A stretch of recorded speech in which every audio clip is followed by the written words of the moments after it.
The Daddy Letters. Letter 8. What is romance?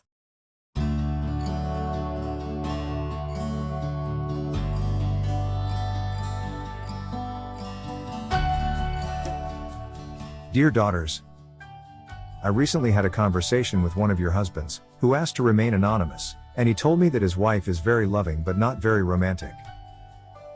He said, I can't get my wife to treat romance as a vital holy endeavor. She has a casual disposition towards it, as if it will simply fall into place if we love each other enough. It is the first thing she puts on hold when life gets busy. I can't get her to make it a priority in our lives, tenaciously guard it, and creatively nurture it. He went on to explain that most often his intense efforts to cultivate romance are viewed as selfish and should be prioritized beneath the high and noble pursuits of raising children, church work, advancing careers, civic responsibilities, and family time.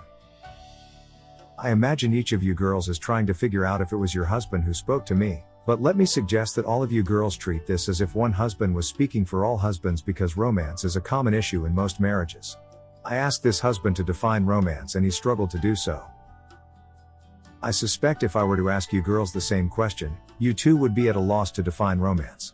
I always say, if you can't define something, you probably don't fully understand it, but instead you are functioning on notions about it. Therefore, I decided to make romance the subject of this letter, and I pray you find it useful. Let's start by defining romance from a dictionary perspective.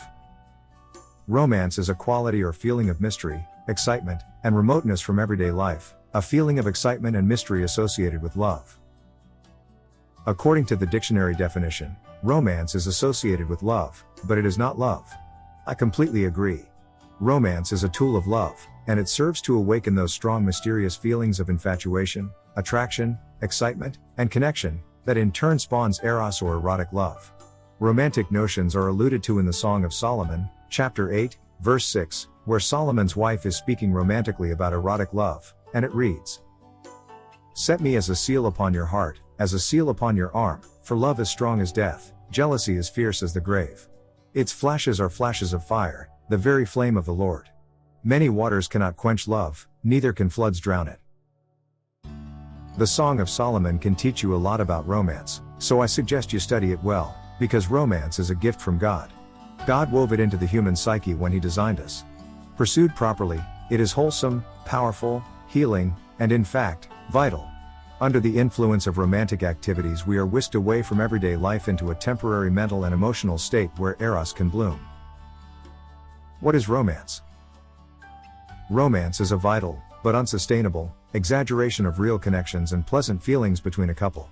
It is characterized by hyperbolized verbal declarations and gestures of affection and desire, like we find in Song of Solomon 7, verses 6 through 9, that reads, How beautiful and pleasant you are, O loved one, with all your delights. Your stature is like a palm tree, and your breasts are like its clusters. I say I will climb the palm tree and lay hold of its fruit. O may your breasts be like clusters of the vine, and the scent of your breath like apples, and your mouth like the best wine. Romance is often wrapped in a manufactured artificial setting of sensuality that is designed to stimulate carnal longings, and an overwhelming sense of the significance of each to the other. Romance is generated with sensually indulgent behaviors, words, environments, and symbols such as demonstrated in Song of Solomon 7, verses 11 through 13. Come, my beloved, let us go out into the fields and lodge in the villages. Let us go out early to the vineyards and see whether the vines have budded, whether the grape blossoms have opened and the pomegranates are in bloom. There I will give you my love. The mandrakes give forth fragrance, and beside our doors are all choice fruits, new as well as old, which I have laid up for you, O my beloved.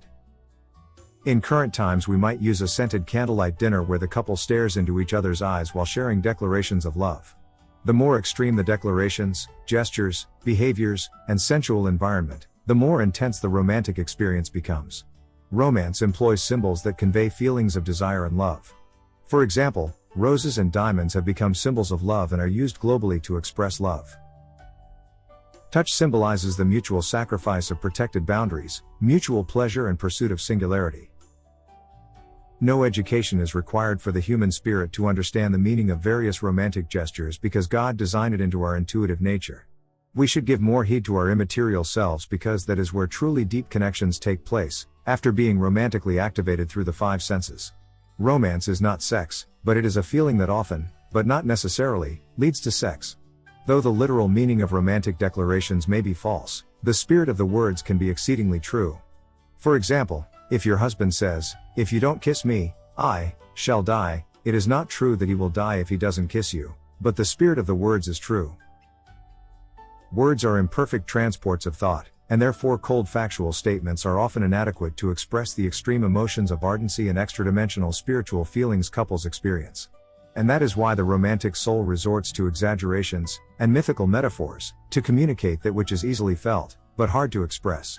These exaggerations require creative forethought and skill to effectively create the synthetic reality necessary for romance to thrive.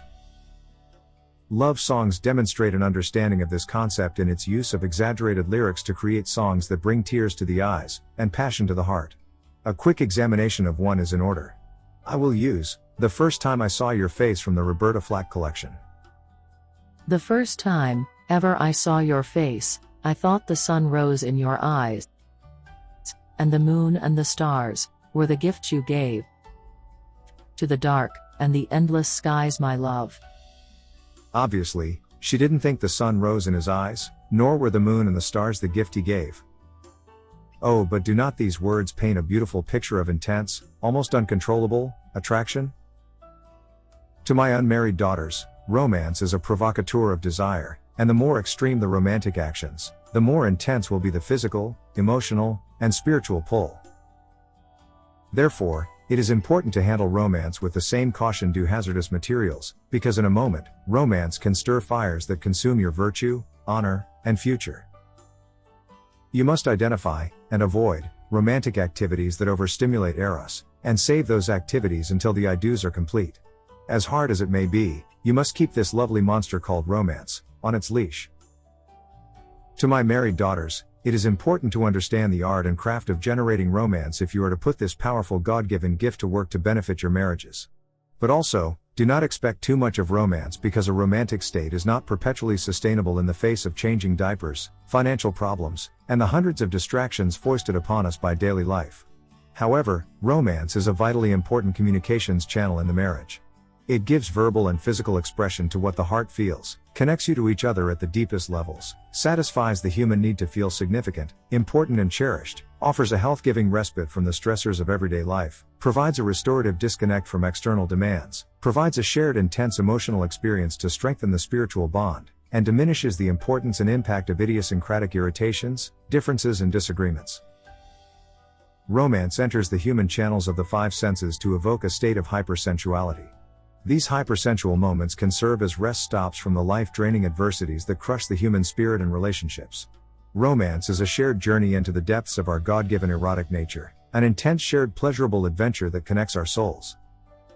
Romance exaggerates environmental pleasantness, beauty, and sensory stimulators beyond natural or sustainable proportions, creating a healthy drug with a long half-life, and imparting soul-nourishing side effects. Daughters, you must meditate upon and creatively plan how to create fabricated realities that are devoid of unpleasantness, and safe from the harshness of factual, unadorned existence. Learn how to choose a space and time to build a false front to real life, so that only beauty, passion and affection engulfs you. Romance is fragile, so it must be thoughtfully assembled, protected, nurtured, and prioritized.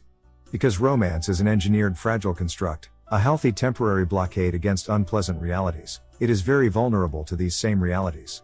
The unexpected phone call in the middle of a candlelight dinner, saying the wrong words that create conflict during romantic pillow talk, the flat tire on the way to a romantic getaway, the kids knocking on the bedroom door right in the middle of an amorous flight from stress, are all examples of reality torpedoes that can quickly sink a romantic voyage. Romantic environments are built on delicate false pillars of imagination and fantasy that are easily toppled, therefore great care must be taken to design the environment, and then guard it zealously against the arrows of distraction, interruption, and unpleasant thoughts. For example, the phones must be switched off to protect the romantic dinner, kids taken to a babysitter, aromas, scenery, sounds, and communications all lovingly managed. To my unmarried daughters, I hope this gives you something wonderful to look forward to, but I also hope it warns you how quickly inappropriate romantic encounters can get out of control, because romance appeals to the deepest human longings, which when provoked can easily tear down the bridges that span the quicksand of unbridled passion, leaving you with the suffocating consequences of your error, once the breath of passion runs out. There is much more I could share from the book of Dad on this subject, but I will only delve deeper if you girls want me to. And don't bother asking me if it was your husband who came to me, ask your husband. By the way, the husband who came to see me, on his way to me stopped by the pie shop I told you about and brought me a hot apple pie right out of the oven, sprinkled with pecans and brown sugar. Wow, it was so good. Love. Dad.